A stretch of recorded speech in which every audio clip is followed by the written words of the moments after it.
Tahun ini selesai kita seleksi kompetensi dan seleksi kompetensi tambahan. Jika tidak ada aral melintang, kita akan mengumumkan hasilnya di tanggal akhir, jadi 6 sampai 12. Itu namanya 12 itu kan 5 sampai 15, namanya 15 itu kan pukul 23.59, itu masih tanggal 15 itu akan tambah 296 ribu lagi. Jadi kita bersama ini, kerjasama kita yang luar biasa baik ini akan mengangkat guru-guru yang semula honor menjadi D3K jumlahnya 840 ribu.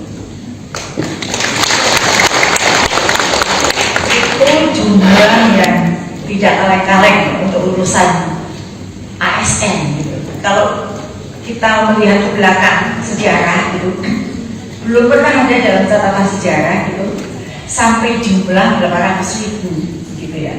Ini tentu capaian yang pantas kita syukuri, kita pantas berbangga, perjuangan bersama kita. Jadi bukan hanya perjuangan Kemendikbud. Kalau Kemendikbud sendiri semangatnya seperti apapun, kalau pemerintah daerah tidak mengusulkan formasinya, juga tidak akan ada formasi itu. Pemerintah daerah mengusulkan formasi banyak-banyak, kalau tidak disetujui oleh Kemenpan RB juga tidak ada formasinya. Pemerintah daerah mengusulkan formasi banyak-banyak, tidak disediakan anggarannya, juga tidak akan ada. Jadi ini adalah kerja kolaborasi yang luar biasa, yang belum pernah terjadi selama ini dan baru kita bersama kerjakan. Dan hasilnya tentu ucapan terima kasih pun belum tentu kita dapatkan. Gitu, betul nggak? Betul. Tapi yang namanya ibadah itu kan yang mencatat bukan manusia ya. Jadi kalau 800 ribu begitu kalau dihitung, itu yang terima kasih itu kira-kira 1.000. Nggak ada gitu ya. Ibu Dirjen, terima kasih. Alhamdulillah saya sekarang sudah jadi D3K. Gaji saya dari 300 jadi 3 juta. Itu mungkin nggak ada 1.000. Apalagi kepada Bapak Ibu semuanya, adanya kurang. Telah sedikit, ngamuk, telah sedikit. Tapi itu namanya ibadah Pak. Jadi kita menjalankan tugas kita sesuai dengan seharusnya. Yang namanya ibadah itu tidak butuh terima kasih karena catatannya sudah ada dan kalkulatornya tidak akan salah. Jadi kita bersyukur dan saya sangat terima kasih kepada Bapak Ibu semuanya. Kerjasama kita ini bisa berjalan dengan baik 2 tahun ini dan mau ke 3 tahun ini. Tahun ini lebih sedikit dinamikanya, gitu Bapak Ibu. Kalau tahun pertama luar biasa penuh drama, bukan begitu ya? Adanya dirimu aja tiap hari. Kemudian menjelang tahun kedua juga dramanya sangat luar biasa.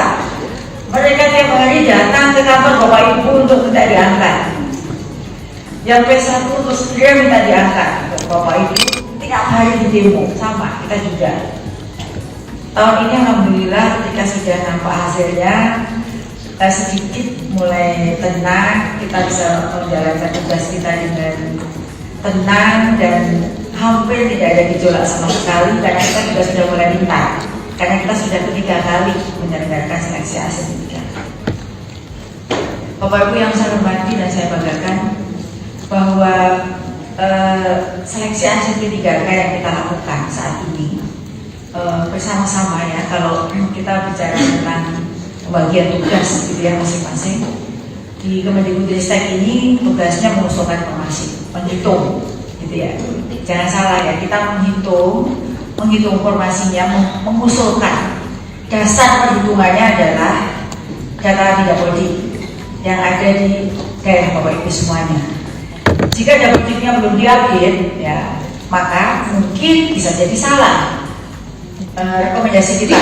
Misalnya tahun 2021, 2022 kan banyak yang datang orang-orang ke Kemendikbud. Kenapa sih kok itu ada gurunya malah diisi, ya nggak ada gurunya, malah nggak ada, pindah ke sana, pindah ke sini. Ratusan surat minta realokasi gitu ya datang. Itu kita belajar dari pengalaman. Jadi orang yang baik itu selalu belajar dan berefleksi dari kesalahan-kesalahan yang kita lakukan. Sebenarnya kita merekomendasikan, dan rekomendasi itu dasarnya adalah Dapodik. Maka kami terus menghimbau Dapodiknya itu terus diupdate. Karena itulah satu-satunya dasar kita untuk melakukan apapun kebijakannya, termasuk menghitung kebutuhan guru, termasuk rekomendasi penempatannya, begitu, termasuk menghitung tunjangan-tunjangan apapun, itulah dari Kapolri. Termasuk sampai kalau kebutuhan urusan guru, bos dan lain sebagainya dari Kapolri. Nah, Bapak Ibu yang saya hormati, dari rekomendasi yang kita berikan, Bapak Ibu lah yang mengusulkan dan yang mengangkat, ya. Karena kuncinya di situ. Bapak Ibu yang mengusulkan formasinya dan yang mengangkat adalah PPK, bukan Kemendikbud.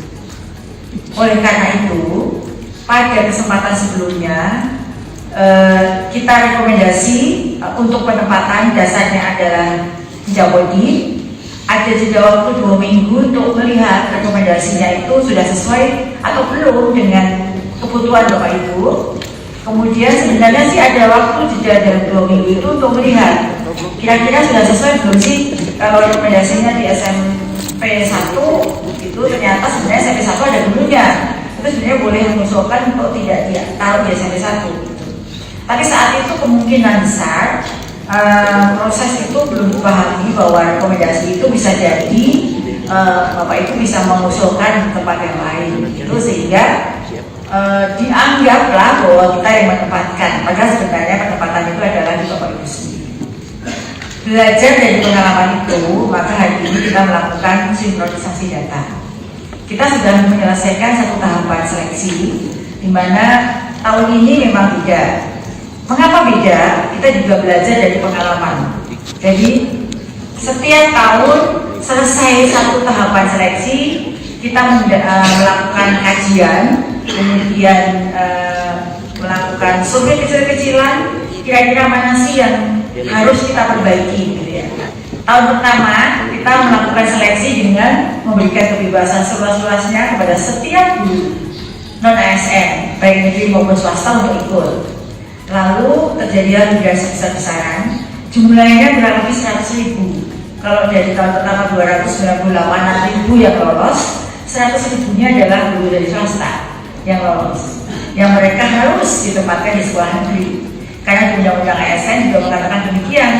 Yang namanya ASN adalah pegawai pemerintah yang bekerja di instansi pemerintah. Dan di undang-undang yang baru, Undang-Undang Nomor 20 tahun 2023, definisi itu belum berubah. Waktu itu sebenarnya sudah ada keinginan, oh ya sama-sama anak bangsa dipikirkan, boleh dong ditempatkan di sekolah swasta. Waktu itu kami menyarankan untuk menambah atau merubah klausul definisi itu. Tapi ternyata di dalam undang-undang yang baru keluar itu masih sama definisinya. Nah, sehingga yang tahun pertama yang 100.000 migrasi besar-besaran tadi, lalu kita perbaiki karena banyak sekali demo, keluhan, banyak sekali datang ke kantor kami yayasan-yayasan swasta yang gurunya bagus-bagus pada pergi ke sekolah negeri. Kita tahu guru swasta pasti bagus karena kesempatan untuk peningkatan karirnya terbuka, swasta memberikan peluang beasiswa untuk pendidikan, sehingga mereka adalah orang hebat dan mereka menjaga ke sekolah negeri. Lalu tahun kedua melihat masalah tersebut, kita lakukan perbaikan di tahun 2022 ya, seleksi 2022 kita perbaiki lagi, guru swasta boleh masuk sekolah umum dan harus ada izin dari yayasan. Begitu. Jadi nggak ada lagi boleh mengendap-endap mengikuti tes gitu. Dan tesnya juga kita lakukan penyesuaian. Kalau sebelumnya semuanya tes pengetahuan, tes menggunakan tes pilihan ganda dengan tes, lalu tahun kedua kita sesuaikan dengan itu juga karena masukan. Kita orang-orang tua mengapa harus tes pengetahuan? Kalau di matematika harus tes matematika, seharusnya kan mereka cukup dilihat oleh dinas pendidikan, oleh DKD, oleh kepala sekolahnya. Harusnya sudah dilihat nih kompetensinya itu sudah terlihat dari keseharian mereka, dari portofolio mereka. Dan tahun itu dilakukanlah dengan penilaian pengamatan. Ternyata penilaian pengamatan juga banyak juga masukan. Wah, tidak adil, kepala sekolahnya milih kasih, yang dekat dikasih nilai gede, bobotnya dan seterusnya. Akhirnya kita perbaiki lagi tahun ini. Jadi sebenarnya perbaikan kita lakukan untuk kesempurnaan. Tahun ini kita lakukan dengan SJT. SJT itu Situational Judgment Test, yang mana itu sebuah tes yang mendasarkan pada bagaimana seorang guru menyelesaikan masalah-masalah pembelajaran yang terjadi di kelasnya. Jawabannya ada bunyi jawabannya, tetapi tidak bisa tirunan, atau kalau bahasa Jawanya tirunan itu contekan-contekan gitu ya, karena masalahnya beda-beda gitu. Jadi di situ ada kasus pembelajaran. Saya seorang guru matematika, pada saat itu terjadi proses begini, kalimat cerita, kasus. Lalu disitulah apa penyelesaiannya. Sehingga kalau ada pertanyaan, kenapa nggak ada passing grade? Gitu. Karena memang nggak ada passing grade. Namanya SJT itu tidak ada ambang batasnya, tetapi pasti ada norma. Kalau ada satu formasi diperebutkan oleh 3 orang, barulah kita melihat norma-norma yang ada di dalam Permen NP sebagai rambu-rambu untuk bisa menetapkan siapa yang akan menjadi lebih jauh untuk ditempatkan di tahun ini. Jadi perubahan-perubahan itu terjadi bukan karena kita mau berubah, tapi ada upaya perbaikan untuk penyempurnaan. Nah, Bapak Ibu yang saya hormati, tahun ini juga ada kesempatan pilihan yang bisa diberikan. Yang pertama, kalau pemerintah daerah nggak mau repot gitu ya, cukup dengan CAT, berarti bobotnya 100% SJT itu. Kami beri kesempatan bagi pemerintah daerah yang ingin menambah seleksi kompetensi tambahan, mungkin ingin menambahkan tes tertentu yang dianggap penting oleh pemerintah daerah, maka SKT itu mendapatkan bobot 30%. Dan ini baru selesai. Jadi kami memberikan penghargaan kepada pemerintah daerah yang mengadakan seleksi tambahan SKT. Karena pada dasarnya dalam seleksi ini kami memberikan ruang kepada pemerintah daerah untuk memilih siapa yang terbaik menurut PPK atau pemerintah daerah, dinas pendidikan, guru terbaik mana yang lebih dahulu mau diangkat. Jadi sebenarnya seleksi P3K untuk guru dalam jabatan ini tidak memilih, tetapi prioritisasi berdasarkan jumlah formasi. Jadi karena semuanya pasti akan mendapatkan kesempatan, gitu ya. Karena prinsipnya tidak ada orang yang boleh di PHK, bukan? Tetapi karena formasinya tidak pernah bisa maksimal usulannya, maka siapa yang lebih dulu untuk mendapatkan tempatnya? Itulah yang disebut dengan penempatan, bukan seleksi lagi. Tapi sekali lagi yang namanya ASN itu harus melalui proses. Jadi kalau ada permintaan angkat tanpa tes, itu menyalahi undang-undang, gitu ya. Karena di dalam undang-undang ASN disebut bahwa ASN adalah jabatan profesional yang diperoleh melalui seperangkat uji kompetensi. Sehingga inilah uji kompetensi yang kita kerjakan bersama-sama. Bapak Ibu yang saya hormati, rapat hari ini karena tahun ini kita agak berbeda dengan sebelumnya. Jadi tidak ada lagi sanggah setelah kita tetapkan hasilnya di akhir. Jadi keputusan Bapak Ibu nanti adalah bagaikan keputusan malaikat pencabut nyawa. Karena tidak ada sanggah lagi setelah hasil akhir, maka kita harus amat sangat hati-hati, gitu ya. Amat sangat hati-hati. Jangan sampai digabah, jangan sampai merugikan orang, karena itu adalah nasib manusia. Kita nggak boleh berdolim, gitu ya. Itulah maka kita lakukan rapat koordinasi pada malam hari ini. Sinkronisasi data. Kalau dulu, misalnya setelah selesai semua proses, tiba-tiba bisa jadi ini TNS, gitu ya. Karena ijazahnya dianggap palsu atau dan lain sebagainya, maka mari kita selesaikan di awal. Jadi jangan sampai setelah melalui semua prosesnya orang itu sudah potong kambing, gitu ya, karena dinyatakan lolos, sudah syukuran, sudah kemana-mana, tiba-tiba TMS, karena administrasinya dianggap tidak memenuhi syarat, ijazahnya dilakukan, tanda tangannya kok kayaknya palsu, fotonya kok nggak sama dengan yang ini, fotonya kok kayaknya padahal itu pakai aplikasi fotonya. Nah, sekarang itu juga Bapak Ibu, kan orang juga cantik kan, itu kan pakai aplikasi. Loh kok ternyata setelah ketemu nggak kayak fotonya pakai aplikasi. Itu mari kita selesaikan hari ini supaya nanti begitu tes itu diumumkan, jangan lagi ada yang tidak bisa TMS-nya karena hal-hal administrasi. Kasihan mereka yang sudah syukuran, sudah beli seragam hitam putih, sudah pamit-pamit cari kontrakan dekat sekolahnya, sudah pamit sama sekolah lama, ternyata nggak jadi, gitu kan? Nggak boleh.